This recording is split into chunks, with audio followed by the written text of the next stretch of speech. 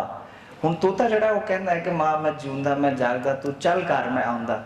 ਬੰਦੇ ਨੇ ਤੇ ਗੱਲ ਕਰਨੀ ਹੈ, ਉਹ ਜਿਹੜੀ ਗੱਲ ਹੈ ਉਹ ਫਿਰ ਆਪਣਾ ਜਿਹੜਾ ਨਾ ਉਹ ਬਹਾਨਾ ਲੱਭਦੀ ਹੈ, ਹੀਲਾ ਲੱਭਦੀ ਹੈ ਕਿ ਮੈਂ ਕਿਸ ਤਰ੍ਹਾਂ ਕਮਿਊਨੀਕੇਟ ਕਰਾਂ।